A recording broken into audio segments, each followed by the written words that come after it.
మా అందరికీ నమస్కారం. ఈరోజు నిజంగా చెప్పాలంటే ఈ రాజకీయాలు ఇంతలా దిగజారిపోతున్నాయా? రాజకీయ నాయకుడు పదవుల గురించి లేకపోతే వాళ్ళ నాయకుడు తాలూకా ప్రోత్సాహం గురించో లేకపోతే వాళ్ళ నాయకుడు తాలూకా మన్ననల్ని పొందటానికి వైఎస్ఆర్సీపీ నాయకులు ఇంతలా దిగజారుతున్నారా? నిజంగా చాలా బాధ అనిపించే సన్నివేశం. ఎందుకంటే ఒక మంత్రి చేసిన వ్యక్తి, రాజకీయంగా చాలా పదవులు చేసిన వ్యక్తి, చాలా సీనియర్ మోస్ట్ నాయకుడు, వైఎస్ఆర్సీపీ నాయకుడు అంబటి రాంబాబు. నేను ఇంతకుముందు అంబటి రాంబాబు గారు అనేదాన్ని, కానీ గారు అన్న పదానికి అర్హత లేని వ్యక్తి అంబటి రాంబాబు.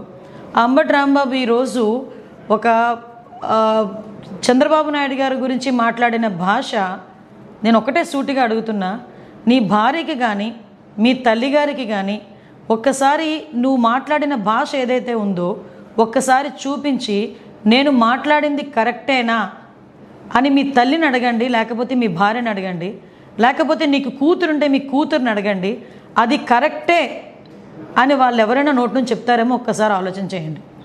అంటే మీరు మాట్లాడే భాష నీ కుటుంబ సభ్యులు కూడా యాక్సెప్ట్ చేయలేని విధంగా ఉండేటప్పుడు, దట్టు నీ వయసు కన్నా పెద్ద వ్యక్తి, ఒక ముఖ్యమంత్రి స్థాయి వ్యక్తి, అటువంటి వ్యక్తి గురించి చాలా నీచంగా విద్వేషపూరితమైన మాటలు మాట్లాడుతూ ఒక పక్క విధ్వంసాన్ని సృష్టించడానికి ప్రోత్సహిస్తూ లా అండ్ ఆర్డర్ని ఎలాగైనా భగ్నం చేయాలనే ఉద్దేశంతో నువ్వు పనిన పన్నాగం చూస్తూ ఉంటే నిజంగా మిమ్మల్ని ఏ జాతిలోకి పరిగణలోకి తీసుకోవాలో కూడా మాకు అర్థం కావట్లేదు. ఒక చెప్పాలంటే నీలాంటి గురించి మాట్లాడాలంటే కూడా సిగ్గు అనిపిస్తుంది. ఎందుకంటే ఈరోజు పోలీసులు నిన్ను అడ్డుకుంటే అసలు విషయం ఏం జరిగిందో కూడా ప్రజలందరికీ కూడా తెలియాలి. ఒక ఫ్లెక్సీలు తొలగించే విషయంలో మీరు వస్తాను అంటే డిపార్ట్మెంట్ నుంచి చాలా క్లియర్గా ఇన్స్ట్రక్షన్ వచ్చింది. మీరు అదే పని మీద కనుక అక్కడ వస్తే ఇబ్బంది పడతారు, మీరు అక్కడికి రాకూడదు అంటే మీరే స్వయంగా అంబటి రాంబాబే స్వయంగా పోలీసులకి నేను గుడికి వస్తాను, గుడి దగ్గర నుంచి బయట ప్రెస్ మీట్ మాట్లాడుకొని వెళ్ళిపోతాను, దానికి మాత్రమే డిపార్ట్మెంట్ పర్మిషన్ ఇచ్చింది. డిపార్ట్మెంట్ పర్మిషన్ ఇస్తే వచ్చి దర్శనం చేసుకొని బయటకు వచ్చి ప్రెస్ మీట్ మాట్లాడి అక్కడి నుంచి 500 మీటర్ల దూరంలో ఉన్న ఫ్లెక్సీల దగ్గరికి వెళ్ళేదానికి ప్రయత్నం చేస్తే అక్కడ ఆల్రెడీ కొంతమంది తెలుగుదేశం పార్టీ కార్యకర్తలు, కొంతమంది ఫాలోవర్స్ ఉంటే మళ్ళీ లా అండ్ ఆర్డర్ ఇష్యూ వస్తుందని ఎంత నచ్చ చెప్పడానికి ప్రయత్నం చేసినా పోలీసుల్ని కూడా చాలా అతి దారుణంగా పోలీసులను కూడా దూషించి గౌరవ ముఖ్యమంత్రి నారా చంద్రబాబు నాయుడు గారి గురించి నీచమైన మాటలు మాట్లాడి ఈరోజు అతని స్థాయిని దిగజార్చుకుంటున్నాడా, అతని పార్టీ స్థాయిని దిగజార్చుతున్నాడా, లేకపోతే అతని వ్యక్తిత్వమే అంతా, అతని నాయకుడు తాలూకా వ్యక్తిత్వమే అంతా నాకు అర్థం కావట్లేదు. ఏమండి, మీరు అధికారంలో ఉండేటప్పుడు పట్టాభి గారు బోస్ డీకే అన్న ఒక పదం ఉపయోగిస్తే మా పార్టీ ఆఫీస్ మీదకి వచ్చి మా పార్టీ ఆఫీస్ని ధ్వంసం చేసిన సంఘటన మీకు గుర్తు చేయాలి. ఆ రోజు ఎందుకు అలాగ చేశారు అంటే మా కార్యకర్తలకి నా గురించి మాట్లాడితే బీపీ వచ్చింది అని జగన్మోహన్ రెడ్డి మాట్లాడిన మాట నేను ఈరోజు గుర్తు చేస్తున్నా. ఈరోజు అదే పరిస్థితిలో మా నాయకుడు అనుకుంటే ఈరోజు రోడ్డు మీదకి వచ్చి మీరు మాట్లాడగలరా? కానీ నిబద్ధత కలిగిన నాయకుడు, లా అండ్ ఆర్డర్ని సక్రమంగా పెట్టాలి అనుకున్న నాయకుడు, ఎట్టి పరిస్థితుల్లోని కక్షపూరితంగా వెళ్ళకూడదన్న నాయకుడు ఉన్నారు కాబట్టే ఇంకా మీరు బయటకు వచ్చి మాట్లాడే పరిస్థితి కనిపిస్తుంది. అలాగని లా అండ్ ఆర్డర్ విషయంలోనే కానీ ఇష్టానుసారంగా చంద్రబాబు నాయుడు గారిని నోటికొచ్చి మాట్లాడితే ఊరుకుంటామని అనుకుంటున్నారా? కంపల్సరీగా తగిన చర్యలు ఉంటాయి, కంపల్సరీగా కేసు బుక్ చేస్తాం. మీకు ఒకటే చెప్తున్నా, ఈరోజు చంద్రబాబు నాయుడు గారిని ఒక మాట అంటే నేను చంద్రబాబు నాయుడు గారిని అనేసానని నువ్వు అనుకుంటున్నావేమో, కానీ గౌరవ ముఖ్యమంత్రి గారిని ఒక మాట అంటే రాష్ట్ర ప్రజలను ఒక మాట అన్నట్టే.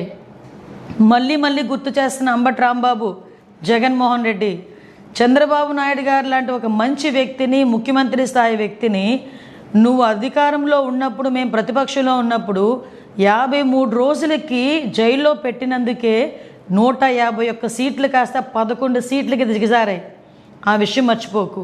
మళ్ళీ తిరిగి అటువంటి ఆ మంచి వ్యక్తిని ఈరోజు మళ్ళీ టచ్ చేస్తున్నావు.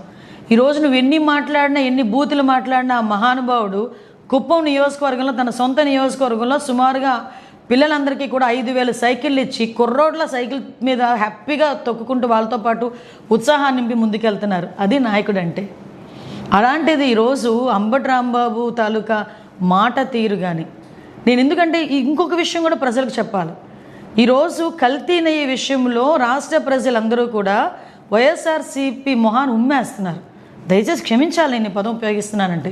ఎందుకు ఇంత పెద్ద పదం ఉపయోగించానంటే, కల్తీ నెయ్యి, వెంకటేశ్వర స్వామి ప్రసాదంలో కల్తీ నెయ్యి కూడా కాదు, అది నెయ్యి లేకుండానే కల్తీ చేసి అందులోని రసాయన పదార్థాలని కూడా యాడ్ చేసి అటువంటి వాటితో లడ్డు ప్రసాదం తయారు చేసి కొన్ని వందల కోట్లు, 250 కోట్ల పైన స్కామ్ చేశారంటే, అలాంటి విషయం మీద ప్రజలందరూ కూడా ఈరోజు చర్చించుకుంటున్నారు, వైఎస్ఆర్సీపీని అసహించుకుంటున్నారని.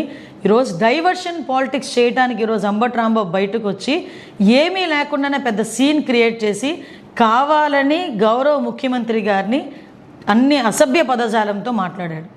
అఫ్కోర్స్ నువ్వు అనుకుని ఉండొచ్చు నేను డైవర్ట్ చేస్తున్నానేమో అనుకోవచ్చు, కానీ ప్రజలకు ఎప్పుడో రిజిస్టర్ అయిపోయింది ఈ విషయం. ఈరోజు నీ సంగతి రిజిస్టర్ అవ్వాలి. నువ్వు ఎలాంటోడివి, నీ నాయకుడు ఎలాంటోడు అన్న సంగతి కూడా ఎప్పుడో రిజిస్టర్ అయిపోయింది. ఎందుకంటే మీ భాగోతాలన్నీ మీరు అధికారంలో ఉన్నప్పుడే చూశారు ప్రజలందరూ కూడా. మళ్ళీ చెప్తున్నా అంబటి రాంబాబు, నోటికి వచ్చినట్టు మాట్లాడతాను. చంద్రబాబు నాయుడు గారి గురించి, లోకేష్ బాబు గారి గురించి, పవన్ కళ్యాణ్ గారి గురించి ఎలా మాట్లాడినా నాకు చెల్లిద్ది అనుకున్న రోజులు పోయాయి. నువ్వు ప్రజలకి సమాధానం చెప్పాలి, మా పార్టీ కార్యకర్తలకి క్షమాపణ చెప్పాలి. లా అండ్ ఆర్డర్ ఇష్యూస్ ఎవరైనా బ్రేక్ చేసినా కూడా ఎవరిని కూడా ఉపేక్షించే పరిస్థితి అయితే లేదు. ఈరోజు ప్రజా సంక్షేమం, అభివృద్ధి మాకు ఎంత ముఖ్యమో ప్రజా రక్షణ కూడా మాకు అంతే ముఖ్యం, ప్రజా భద్రత కూడా మాకు అంతే ముఖ్యం. ఈ ప్రజా భద్రతకి, ప్రజా రక్షణకి విఘాతం కలిగించడానికి ఎవరు ప్రయత్నం చేసినా, అలాంటి విషయాలు రెచ్చగొట్టే ధోరణిలో ఎవరు మాట్లాడినా డెఫినెట్గా వాళ్ళ మీద చర్యలు ఉంటాయి. ఈ విషయంలోని కొంచెం జాగ్రత్త వహించాల్సిందిగా మాత్రం హెచ్చరిస్తున్నా.